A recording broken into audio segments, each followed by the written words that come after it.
नमस्कार साथियों, AD Sharma LM education में आप सभी का स्वागत, अभिनंदन। साथियों, हम चल रहे हैं तुलनात्मक राजनीति और तुलनात्मक राजनीति का महत्वपूर्ण टॉपिक है अल्प विकास के सिद्धांत।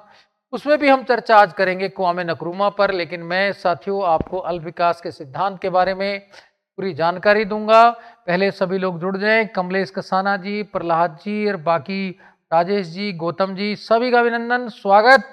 और साथियों, आप जुड़ने पर ध्यान दें, पढ़ने पर ध्यान दें और कर्म करने पर ध्यान दें, सफलता आपके कदम चूमेगी। तो दोस्तों, चलते हैं, हम पहले अल्प विकास के सिद्धांत पर चर्चा करते हैं। अल्प विकास के सिद्धांत,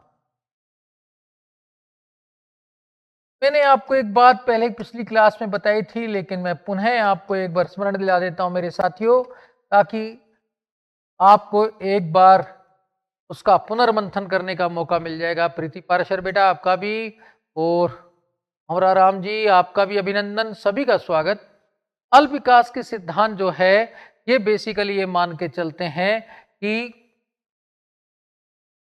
हमें विकासशील देशों का अध्ययन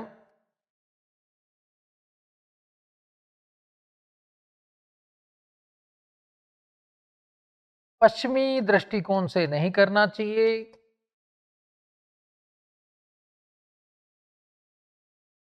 दृष्टिकोण से नहीं करना चाहिए, अर्थात पश्चिम को आदर्श नहीं मानना चाहिए।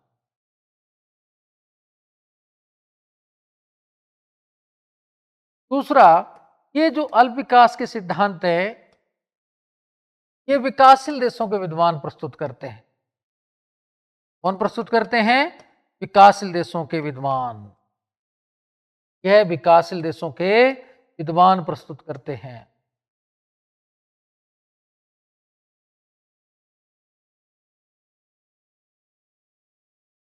तीसरा, ये वर्तमान में विकासशील देशों के शोषण की समस्या से भी अवगत हमें कराते हैं।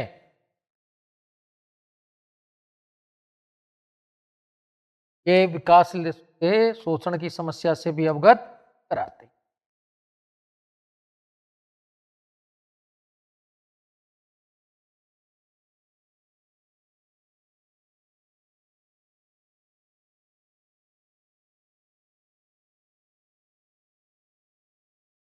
अब साथियों, आपको ध्यान रखना है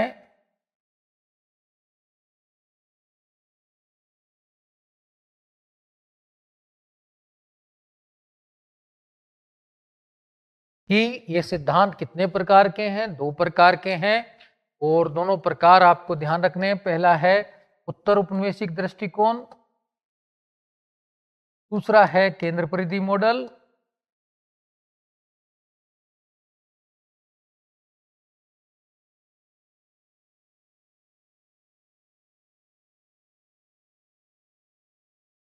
मैंने ये बात पहले आपको समझा दी थी पिछली क्लास में, एक बार पुनः रिपीट कर देता हूं। दूसरा है केंद्र परिधि मॉडल या निर्भरता मॉडल।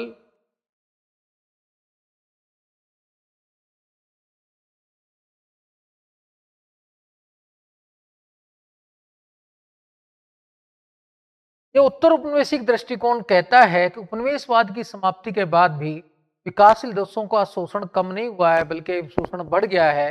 विकासशील देशों की जो समस्याएं हैं वो बढ़ गई हैं, तो हमें आज इनका निदान करना चाहिए, ये बात ही कह। ये क्या कहते हैं, थोड़ा सुनने पर ध्यान दीजिए। इस दृष्टिकोण के अनुसार उपनिवेशवाद की समाप्ति के बाद, यानी कि सेकेंड वर्ल्ड वॉर के बाद उपनिवेशवाद से मुक्त हो गए थे, स्वतंत्रता प्राप्त कर ली थी। उपनिवेशवाद की समाप्ति के बाद विकासशील देशों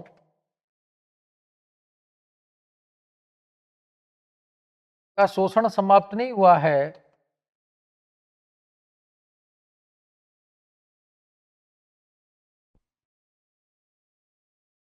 वो नौपनिवेशवाद जैसी समस्याओं से ग्रसित। इससे समस्याओं से नौपनिवेशवाद है, आज विभिन्न बखोटों के माध्यम से विकासशील देशों का शोषण कर रहा है, ऐसा बेसिकली वो कहते हैं।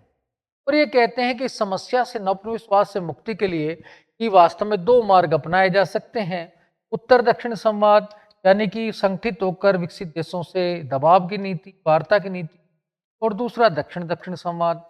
दक्षिण का मतलब मैंने पहले ही बताया था, विकासशील देशों से मतलब है, उत्तर विकसित देशों से मतलब है। यानी कि उन्हें दोहरी नीति अपनानी होगी। एक तो विकसित देशों पर दबाव डालना होगा, दूसरा आपसी सहयोग से कार्य करके विकसित देशों पर अपनी निर्भरता कम करनी होगी। इसी दृष्टिकोण से जुड़े हुए हैं आपके Kwame Nkrumah, Julius Nyerere, Mahathir Mohammad, Frantz Fanon, ठीक है, चे गवेबारा जैसे विद्वान इस व्याख्या करते हैं, हमजालवी। तो हमें इनके बारे में चर्चा।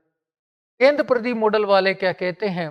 ये कहते हैं विकसित देश केंद्र का प्रतीक है और विकासशील देश परिधि का प्रतीक है। आज जो वैश्वीकरण में संसाधनों का प्रभाव परिधि से केंद्र की ओर हो रहा है, इसलिए केंद्र विकसित देश मजबूत होते जा रहे हैं, परिधि कमजोर होती जा रही है। परिधि का विकास तभी होगा जब वो केंद्र से नाता तोड़ लेंगे। यानी कि ये केवल समस्या का समाधान दक्षिण दक्षिण संवाद के रूप में देखते हैं। और इससे जुड़े हुए विद्वान बहुत सारे हैं, आंद्रे फ्रेंक, समीरनीन, वालस्टीन, टी सरेलो जैसे विद्वान जो है, कारदासो जैसे विद्वान। और इसके बाद ये ध्यान रखना है कि इसमें भी विद्वानों की, पालस्वी जैसे विद्वान, बहुत बड़ी सूची, हमें उनके बारे में पढ़ना है। लेकिन आज हम चलते हैं उत्तर उपनिवेशिक दृष्टिकोण और क्वामे नक्रुमा पर। मैं पुनः आपको उत्तर उपनिवेशिक दृष्टिकोण से परिचित कराऊंगा। उत्तर उपनिवेशिक दृष्टिकोण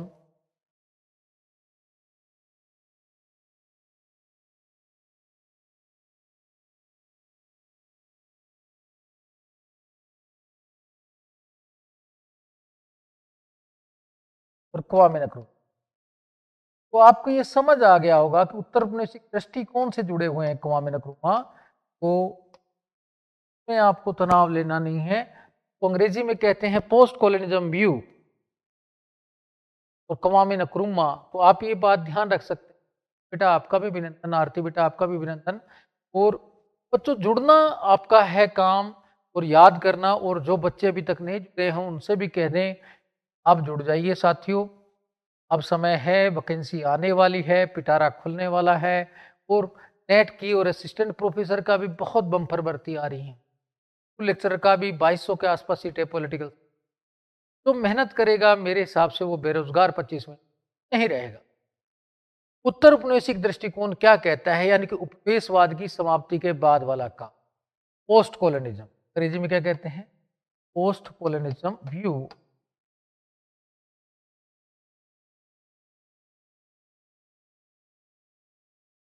एंड क्वामे नक्रुमा।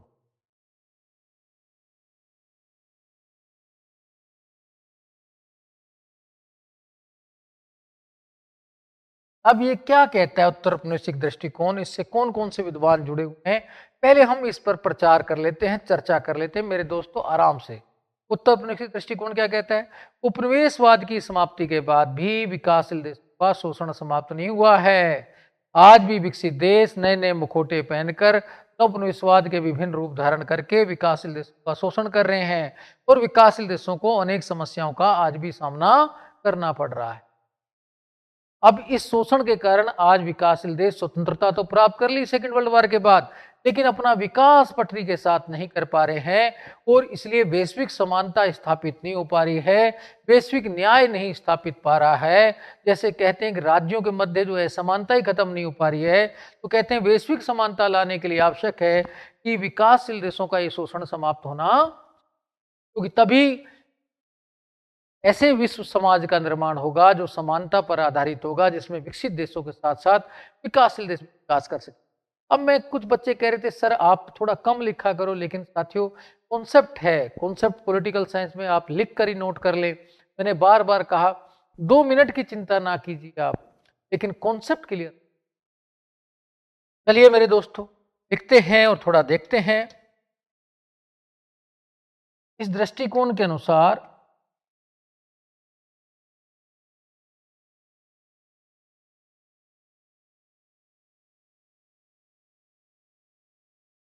उपनिवेशवाद की समाप्ति के बाद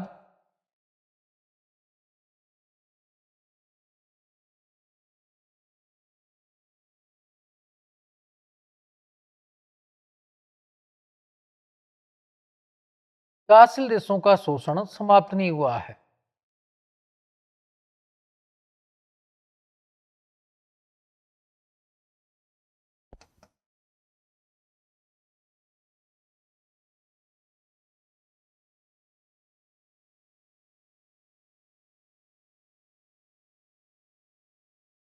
आज नवोपनिवेशवाद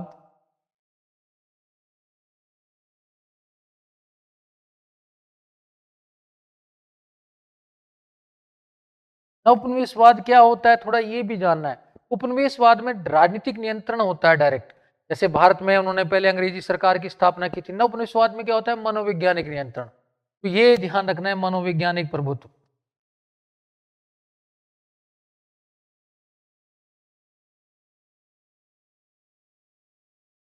द्वारा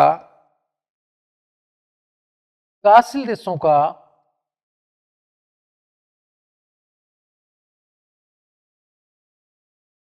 आज भी शोषण जारी है।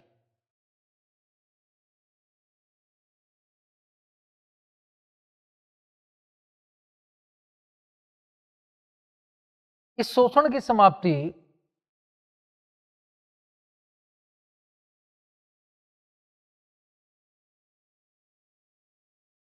तभी होगी जब विकासशील देश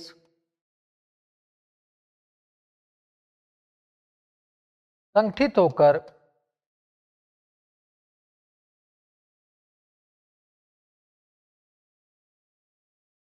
विकसित देशों पर दबाव डालेंगे।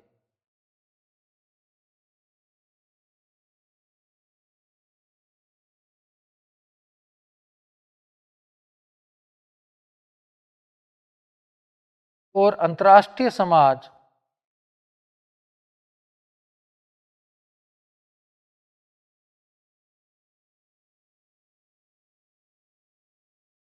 समानता व न्याय पर आधारित होगा।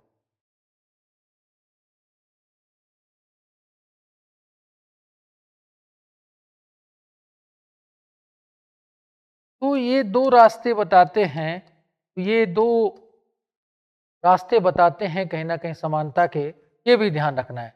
ये दृष्टिकोण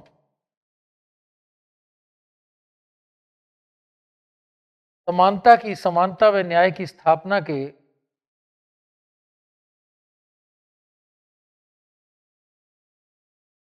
दो रास्ते बताते हैं।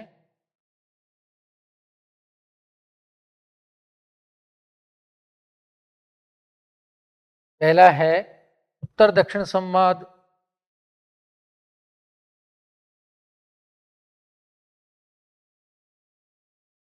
दूसरा है दक्षिण दक्षिण। अब ये तो आपको दोस्तों ध्यान रखना है, उन्होंने दो रास्ते बताए, उत्तर दक्षिण संवाद और दक्षिण दक्षिण संवाद। उत्तर दक्षिण संवाद का मतलब क्या है, विकसित विकासशील देशों में वार्ता, जबकि दक्षिण दक्षिण संवाद का है विकासशील देशों में आपस में वार्ता।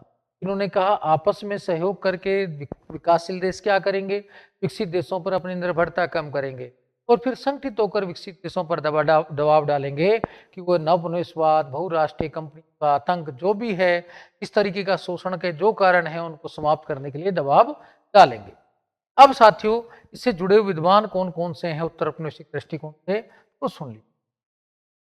उत्तर औपनिवेशिक दृष्टिकोण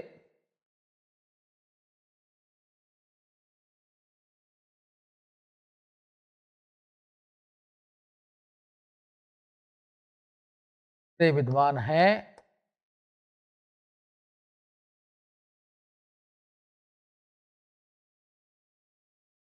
पहला नाम तो क्वामे नक्रुमा का ही आएगा जो आज पढ़ेंगे हम। क्वामे नक्रुमा, एस नरेरे,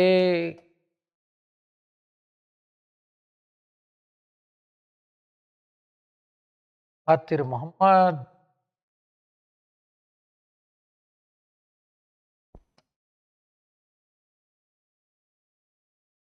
फ्रांज फैनन,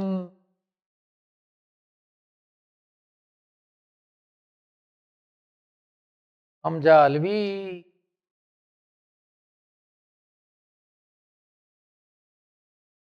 और ए गबेवाल।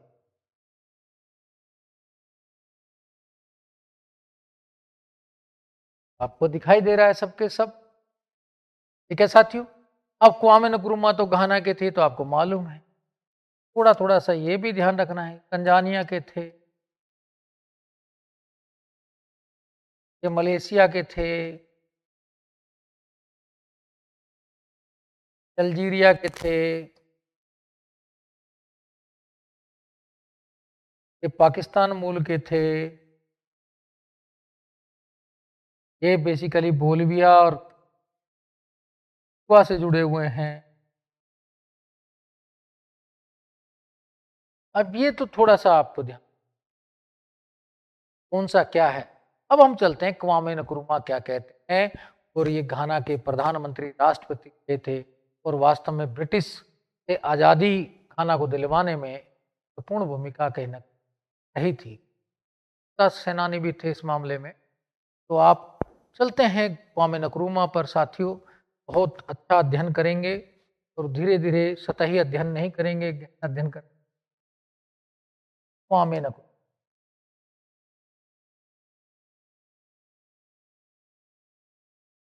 का जीवन काल 1909 से 1975 था मेरे दोस्तों। क्या था?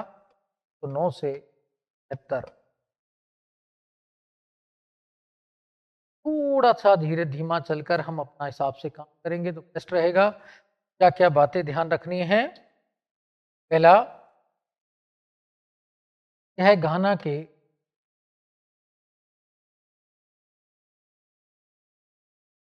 प्रधानमंत्री राष्ट्रपति रहे।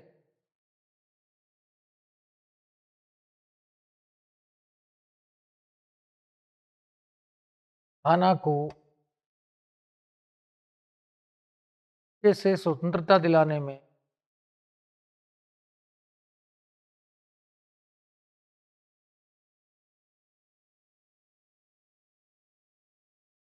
की महत्वपूर्ण भूमिका रही।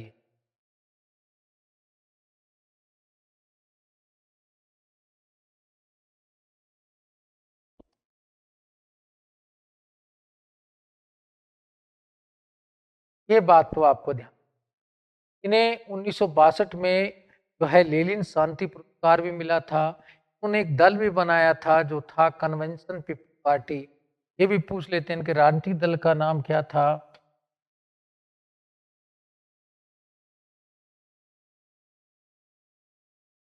CPP, conventional people's party.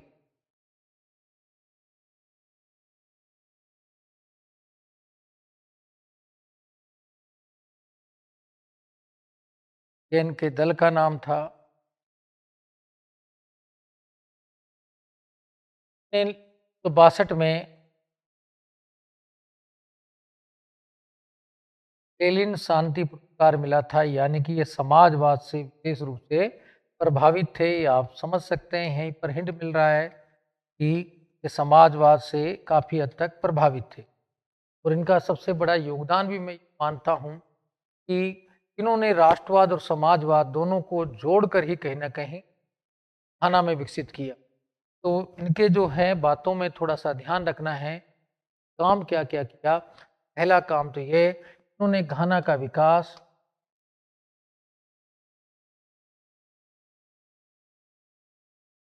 के लिए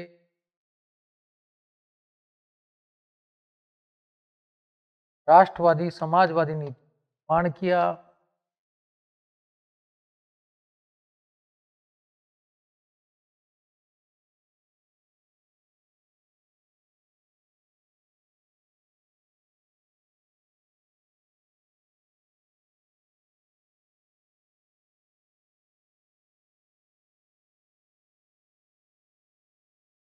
कल्याणकारी राज्य पर बल दिया।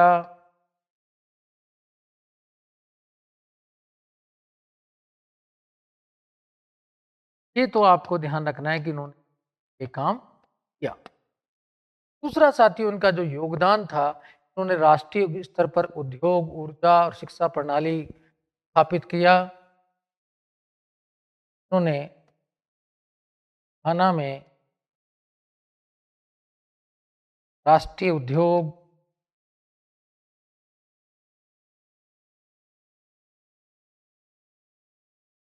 ऊर्जा और शिक्षा प्रणाली के विकास में महत्वपूर्ण योगदान दिया।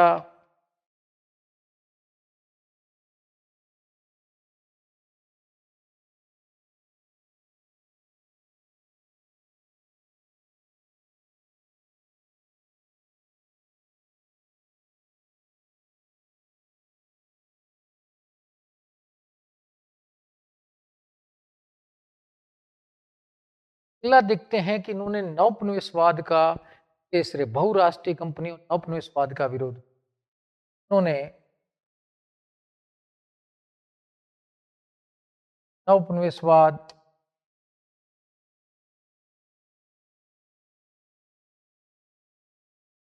और बहुराष्ट्रीय कंपनियों का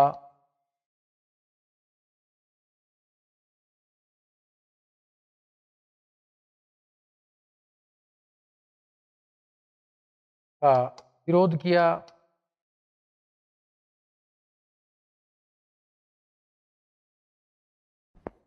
उन्होंने सर्वप्रथम नवोपनिवेशवाद शब्द का भी प्रयोग।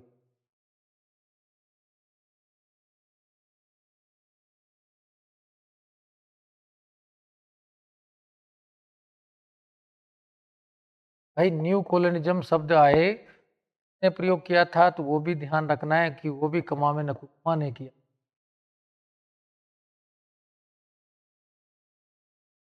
का प्रयोग अपनी पुस्तक, ये पुस्तक का नाम ये था न्यू कॉलोनिज्म। ये पुस्तक का जो नाम था वही यही था, new colonialism, the last stage of imperialism.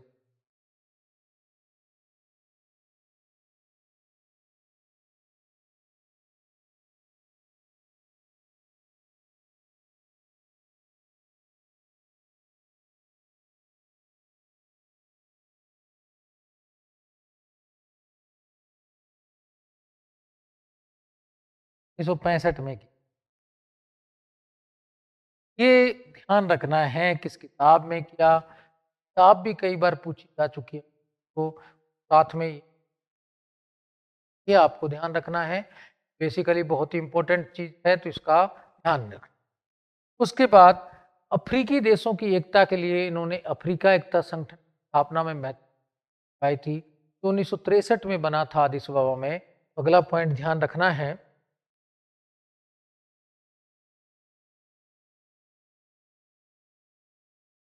उन्होंने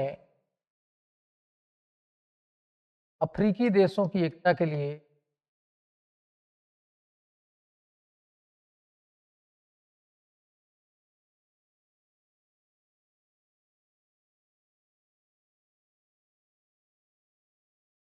अफ्रीका एकता संगठन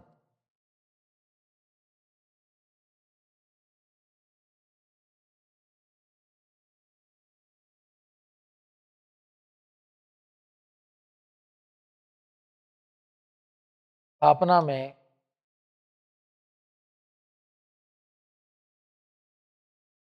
महत्वपूर्ण भूमिका अदा की थी।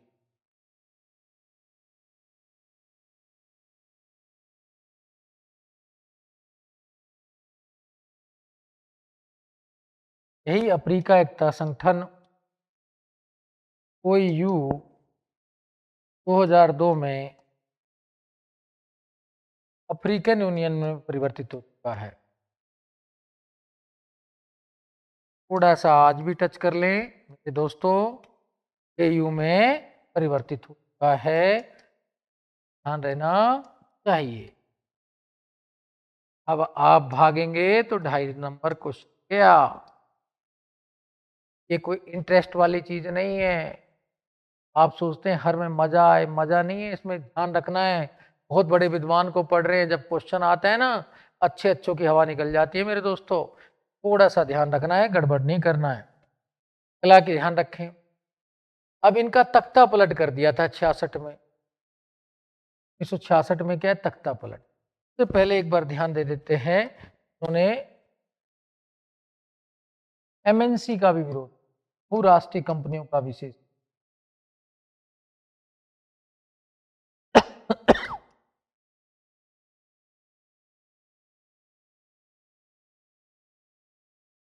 जब ये चीन की यात्रा पर गए हुए थे तो पीछे से तख्ता पलट हो गया 66 में। कहाँ गए थे, चीन की यात्रा पर। कई बार ये भी क्वेश्चन। 1966 में जब नक्रुमा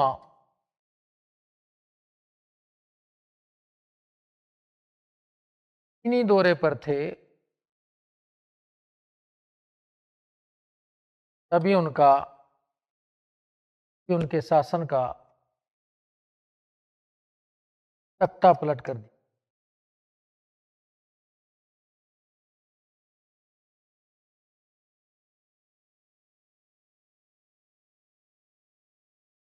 तो इन्होंने कहा भी था कि अमेरिका और कई बहुराष्ट्रीय कंपनियों का हाथ था उनके तख्ता पलट में। अब ये भी ध्यान रखना चाहिए कि थोड़ा सा कई बार क्वेश्चन ऐसा आएगा, वो भी छोटी छोटी बातें ध्यान। अब इनकी बुक्स क्या है, बुक्स लंबी है मेरे दोस्तों, इतना लिखेंगे ना तो उतना कम रहेगा, लेकिन मैं बता रहा हूं, आप थोड़ा थोड़ा सा ध्यान करते रहना, क्योंकि आ सकता है। मेरा काम बताना है, बाकी आपका काम याद करना है। क्वामे नक्रूमा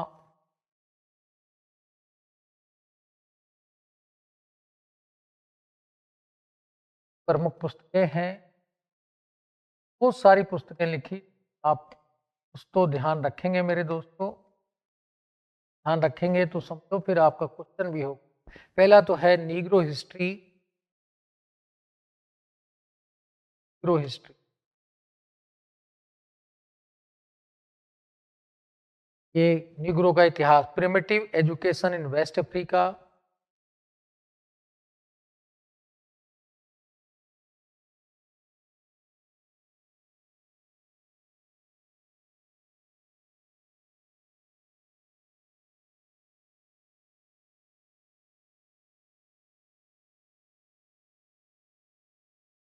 primitive education in West Africa, ये भी ध्यान रखनी है। फिर Ghana, the autobiography of Kwame Nkrumah, ये भी ध्यान रखनी है कि बेसिकली इन्होंने ये भी लिखा था। फिर क्या है कि अफ्रीकन फर्स्ट यूनिट,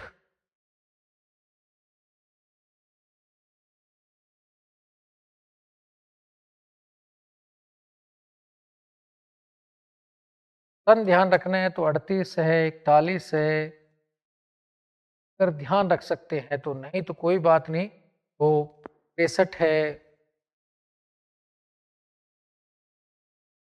सन आप याद कर सकते हैं तो लिखिए, नहीं तो कोई बात नहीं है, आप छोड़ भी सकते हैं, लेकिन कुछ का तो ध्यान रखना पड़ेगा। अफ्रीकन पर्सनैलिटी है,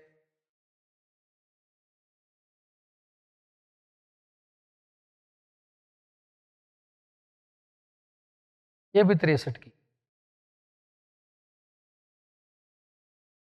फिर साथियों क्या है, इनकी अगली किताबें भी हैं जो थोड़ा सा ध्यान रखना है, जो मैंने बता दी। New colonialism, the last stage of imperialism, ये तो आपको वैसे भी ध्यान रखनी है।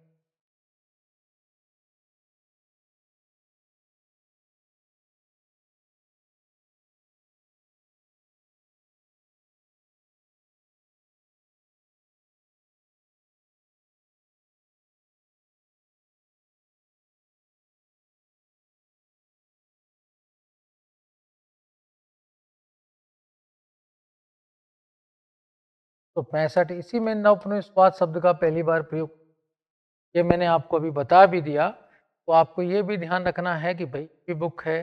फिर African socialist revised, socialism revised,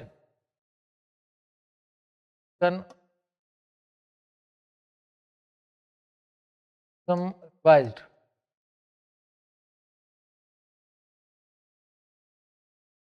ये 67 की है, ये भी आप ध्यान रख सकते हैं प्यारे दोस्त।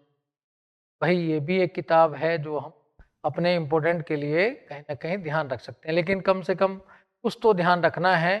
अब सबसे ज्यादा डार्क एज इन घाना, इसी में लिखते हैं तख्ता पलट का वर्णन, डार्क डेज इन घाना।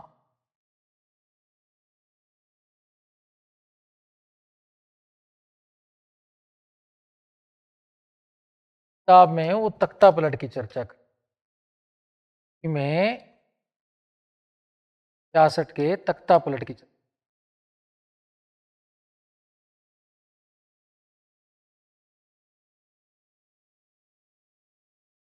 और बताते हैं कि अमेरिकी का कई कंपनियों का हाथ है और अमेरिका की सेना का भी हाथ है। पूरा वो विवरण बताते हैं किस तरीके से अमेरिका जैसे जो पूंजीवादी राष्ट्र हैं आज विकासशील देश को आगे बढ़ने नहीं दे रहे। ये बेसिकली। फिर अगली किताब इनकी है class struggle in Africa, class struggle Africa 70। वास्तव में उसके बाद 66 के बाद तो उनके पास काम ही किताब लिखने का हो गया था कि उनको निर्वासित जीवन ही व्यतीत करना पड़ा था, क्योंकि देश से तो बाहर ही रहना है। आप जानते हैं इन देशों में एक बार विरोधी सरकार स्थापित हो जाती है, उसके बाद वो उस देश में उसको नहीं रहने देते। तो बेचारे कभी रोमानिया, कभी कहाँ ऐसे भटकते ही रहते थे। लास्ट स्ट्रगल इन अफ्रीका देख लिया। फिर आई स्पीक ऑफ फ्रीडम,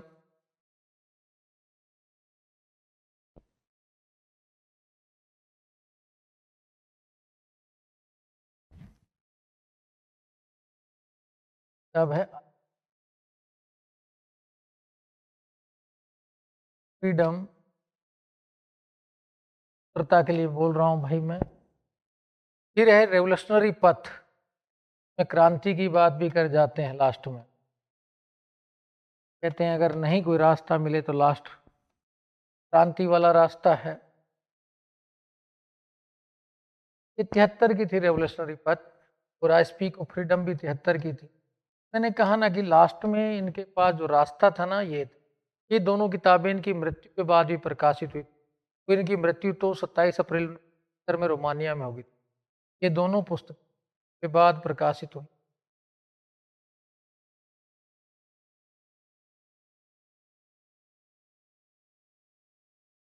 की मृत्यु रोमानिया में हुई थी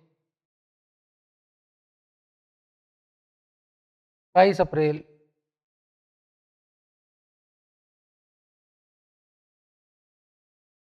तो 72 को।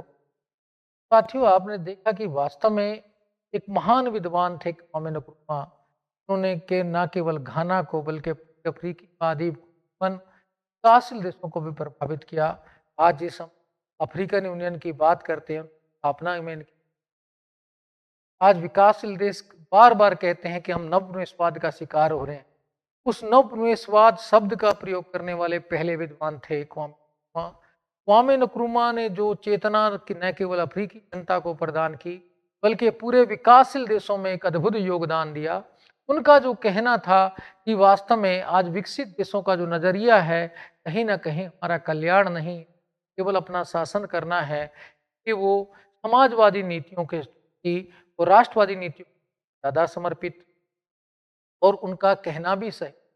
66 में तख्ता पलट की घटना ने स्पष्ट कर दिया कि वास्तव में कहीं ना कहीं विकासशील देशों में महाशक्तियां हस्तक्षेप करती हैं और अपने हितों की प्राप्ति के किसी हद तक जा सकती हैं। इन्होंने सारी बातें ये कही, कहीं कहीं दक्षिण सहयोग के माध्यम से ये कहा कि हमें एक तो दक्षिण दक्षिण सहयोग बढ़ावा देना चाहिए और संगठित होकर कई विकसित राष्ट्रों पर दबाव की नीति अपनानी चाहिए। आप जानते हैं कि वही काल था जब नियो की मांग भी उठने लगी थी। नेम के चतुर्थ अल्जीरिया सम्मेलन में 73 में नियो की मांग भी उठ गई थी। नियो की मांग में कहा गया था कि हमें वर्तमान अर्थव्यवस्था के स्थान पर नई अंतर्राष्ट्रीय अर्थव्यवस्था की स्थापना कर, इसमें नवनिवेशवाद नहीं होना चाहिए। 72 में फिर ये यूएनओ का एक प्रमुख लक्ष्य भी बन गया था नियो, इसमें कहीं ना कहीं नवनिवेश का भी प्राप्त है। तो साथियों, इस प्रकार से देखते हैं 65 में जिस बात को क्वामे नक्रुमा आया, 73 तक आते आते वो वैश्विक रूप धारण कर चुकी थी। 72 में तो उन्होंने भी महान विद्वान जो थे क्वामे नक्रुमा, उनका जो योगदान हमारे समाज के प्रति एक अद्भुत योगदान है, योगदान को हम भुलाए नहीं भूल। अब साथियों, अगले थोड़े थिंकरों के बारे में मैं थोड़ा थोड़ा बताता हूँ, उसके बाद फिर हम साथ साथ काफ़ी हद तक चलेंगे। अगले विद्वानों में जो है तंजानिया के राष्ट्रपति, वो भी ध्यान रखना है, जूलियस नरेरे हैं। वो समाजवादी नीति पर बल देते हैं, अफ्रीकी एकता पर बल देते हैं, और वो भी बेसिकली कहते हैं जो बहुराष्ट्रीय कंपनियां के प्रभाव को हमें। हाँ, महातिर मोहम्मद जो हैं मलेशिया के राष्ट्रपति रहे हैं, वो सांस्कृतिक उपनिवेशवाद को घातक ज्यादा मानते हैं। वो कहते हैं आज वैश्वीकरण में विकसित देश ना हमारी संस्कृति को। उसके बाद फ्रांस फैनन प्रजातिवाद को सहारा लेते हैं, कहते हैं वास्तव में उपनिवेशवाद की समाप्ति के बाद भी तो प्रजातिवाद का प्रभाव समाप्त नहीं हुआ है। प्रजातिवाद के कारण 250 वर्षों तक उन्होंने लंबे समय तक तो विकासशील देशों का शोषण किया है। आज प्रजातिवाद के कारण एक श्वेत भार का शिकार हो रहे हैं विकासशील देश। उस श्वेत भार के कारण वो कहीं ना कहीं हो रहे हैं। श्वेत भार क्या है? भाई 250 वर्षों तक शासन किया अंग्रेजों ने, हम ये मान चुके हैं अंग्रेज हमसे 250 साल शासन के बहुत अधिक होते। कोई हमें 2-4 महीने भी पढ़ाता है तो हम ये बात मान लेते हैं भाई वो श्रेष्ठ होगा, और यहाँ तो 250 वर्षों तक किया है, 200 वर्षों तक किया है। ये विकासशील देश अंग्रेजों की श्रेष्ठता मानसिक रूप से आज भी स्वीकार कर रहे हैं, कहते थे श्वेत भार से मुक्त। फिर एक किताब वो लिखते हैं the wretched of the earth, उसमें कहते हैं जो आज भी प्रजातिवाद से ग्रसित दुनिया के सबसे अभागे लोग हैं। ये साथियों छोटी छोटी बातें ना आपको ध्यान में रखनी है। धन्यवाद दोस्तों। जय हिंद, जय भारत।